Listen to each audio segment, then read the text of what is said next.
You almost never want to get straight in unless you're shooting at the 9 ball.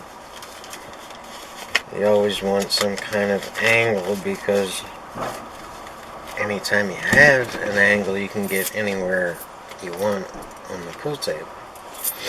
When you're straight in, you can only go backward or forward, unless you're really an advanced player and know how to cheat the pocket. But then it all just gets complicated, and the object is to keep everything simple. So, yeah, but sometimes we find ourselves straight in, and it's kind of difficult to figure out what to do and how to get on the next ball.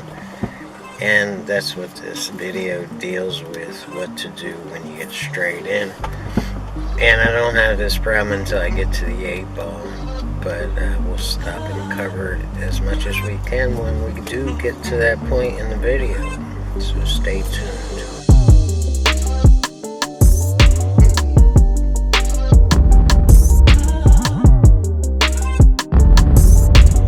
Alright, let's take a look at this table. The cue ball's in the center of the table. The 1 ball's here. The 1 to the 2, the 2 to the 3, 3 to the 4, 4 to the 5, 5 to the 6, 6 to the 7, 7 to the 8, and the 8 to the 9. The balls are spread out nicely, but there's some serious problems in this rack. And one of them being the 7 and the 8 are a table length away. I'm going to have to get perfect on the 7 to get back on this 8 ball. To get right on the 8 ball to get back on this 9. The 5 ball is blocking half of this pocket down here, which is kind of screwing up the plan on the 2, the 3, and the 4. I don't want to shoot this 3 in this corner, so that 5 ball's kind of screwing that up. So the plan from the start here to deal with this 5 ball is to come down on this side of this 2 ball. We need an angle here to come down for this bottom rail, and to bounce up behind this 3 ball to shoot this 3 in this corner. Now, again, the plan is to avoid this combination, this 3-5 combination, by playing the carom, the 2 off the 5 into the corner, with the 2 in the corner, and knocking the 5 a little bit back up table. So that's where we stand. Let's go ahead and proceed. Again, you need a little bit of left-hand English here to come off this top rail and to come down on a bit of an angle. And we got the angle, so we can go down off this rail and get up behind this 3 ball. Again, I'm trying to go off this 5 ball, and we miss it altogether. So I wind up playing a combination anyway. And this is a little bit tricky. You don't want to shoot this hard, and you don't want to let the cue ball get away from you because of where the 5 ball's sitting. The 3 is not going to be left right in front of the pocket. It's going to be more on this side of the pocket than that side. So we have to keep the cue ball from going too far over to the rail. So you got to shoot this like it was. Just aim it right and be careful not to let that cue ball get away. You can see if we got up on this rail, we'd be in serious trouble on this 3 ball. So now I'm just going to hold this angle. I'm going to kill this angle and come up behind this 4 ball for a shot in the side, and that should leave us good on the 3, which is not quite exactly right in front of the side pocket, but it's, you know, anywhere around here it'll be fine. We can just roll it in and be straight in on the 7 and draw back on the 8. So that's where we're at. Getting the bridge out, a lot of right-hand English, but not top. You don't want to let the cue ball get away from you. You're just killing that ball. We didn't exactly get straight in, but we can roll around here and just still have an easy shot on the 6 ball to get on the 7.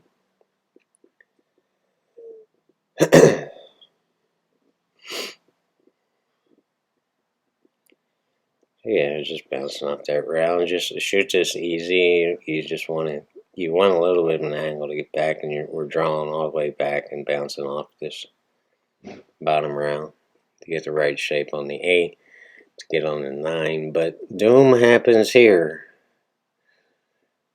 And it doesn't take the bounce because that rail's set too high. It's just kind of died off that rail. It's just another couple inches, and I'd have been great to get back on this 9, but I'm literally straight in. And I know it's hard to tell with this camera angle, but trust me, I am dead straight in. Now we're going to cut away to a graph so I can show you what I mean by cheating the pocket. And because this is a serious problem. If we draw it back, we're going to scratch. That's how straight in this is. And it's going to hit that corner of the pocket and just suck it right into the pocket. So we have a problem here. And you can see me talking to myself. I ain't like, I'm being a bad chair. So yeah, let's go ahead and cut away to that graphic, and I'll show you what I mean. We don't want to just stop this cue ball right in front of the 8 and just take this long shot on this 9 ball, because you're going to be on the rail and it's going to be really, really difficult to execute. But that might be your only option if you're on a super tight table that just won't let you cheat the pocket. If we draw back on this and shoot it for not actually center pocket, but this area of the pocket right here, we can't get center pocket. You're going to scratch. It's just going to come straight back to this pocket, and it's going to scratch.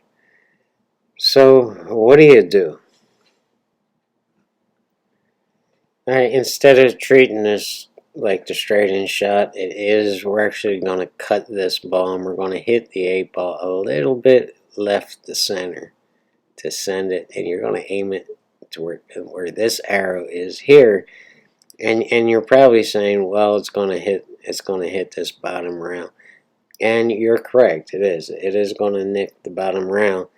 And again, on a super tight table, that's going to send the cue ball to this rail, back to this rail, and it's going to bounce it out of the pocket.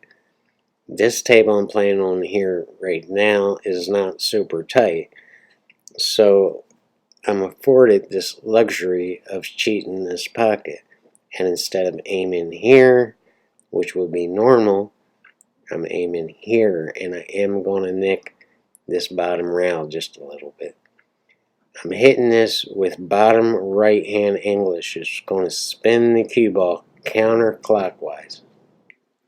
So if you don't put right hand English on this and don't spin it counterclockwise, the cue ball is just going to come back on this angle right here and bounce off at the opposite angle, which actually, won't be bad. If you come back to this rail and bounce out, you're still going to have a long shot, but now you have room to stroke the ball. That is really actually a great option to take, but I'm choosing to put right hand English on it to spin it when I hit this rail, and to send it down table on a much, much bigger angle, because the margin of error here is gigantic. So once you get past the center of the table, unless you come all the way down here, you're good to go. If you get anywhere in here, and with this option, you pretty much have to get straight in. You don't have to. I mean, if you come up short and have to shoot off the rail, it's still a makeable shot. But why make it difficult on yourself when you have this whole area to make it easy? So that's why I'm putting right hand English bottom right on this. So, okie dokie, we're back, and so I'm shooting this to cheat the pocket. I'm just hitting this bottom rail, just barely grazing it, just enough to create an angle to draw back to this rail with a whole lot of right hand bottom English on it to spin the cue ball counterclockwise, coming back to this rail, and that should throw it up. Actually, it doesn't work out the way I want it to. It's supposed to grab this rail and throw it up this way, but it didn't. It didn't. You'll see what happens. I draw the hell out of it, and I get in trouble again, and now, yeah, you see, I think I hit the edge of that pocket there, and it just didn't do what I wanted it to do. And ain't that full. So now we have one last problem with this game, and this is a hard shot. But here we are. I'm gonna replay the whole rack without the commentary 1 through the 9, so you guys can see the whole game uninterrupted.